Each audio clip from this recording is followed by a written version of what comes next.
So I understand, I was just told right as we were bringing you on that you were among the several Democratic lawmakers who actually walked out of the president's speech before it was done tonight. Tell me about that decision and what was the tipping point for you?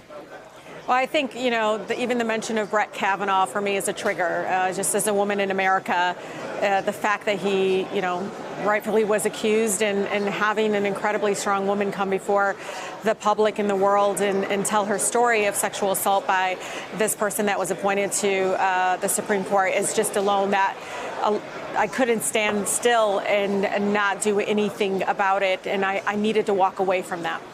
In terms of the president's remarks there, I'm not sure exactly the moment when you got up and when you were out of the chamber or not. The president seemed to ad-lib a remark when he was talking about Supreme Court justices, saying we have many more in the pipeline, implying that he is intending or expecting to fill a lot more Supreme Court seats.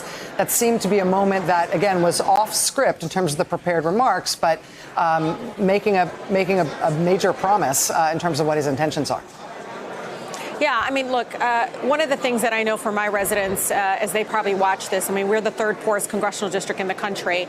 And for him to, flaunt and brag about taking people off of food assistance, the fact that, rightfully, they're very angry. I mean, I'm getting text messages from folks saying, but I thought he's in court right now trying to take away protection and health coverage for those with pre-existing conditions. He's lying, Rashida. Do something about it. And it's like, what can I do? He's the president of the United States, a forever impeached president.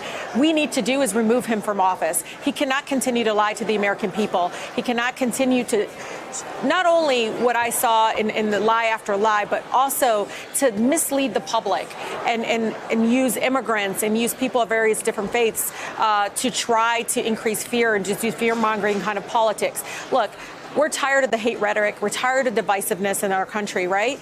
We want actual policy and action. Look, we have been talking about lowering prescription drugs. We've been talking about the issues around the broken immigration system, but really trying to say we need a just, fair, very humane immigration system. He needs to be working with all of us and many of us that represent these vulnerable communities, these frontline communities.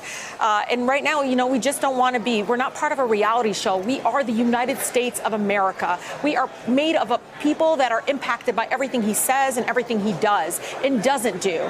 And so for many of us standing by, it was really, the kind of text message I'm getting from folks is, it was bizarre. It's unreal. Is he really saying this? Because it's untrue. Those are the kinds of things that I think need to be, really centered and people need to elevate. And I hope folks are fact checking because I walked out of there knowing number of facts, number of parts of his speeches were completely false. Hey there, I'm Chris Hayes from MSNBC. Thanks for watching MSNBC on YouTube. If you want to keep up to date with the videos we're putting out, you can click subscribe just below me or click over on this list to see lots of other great videos.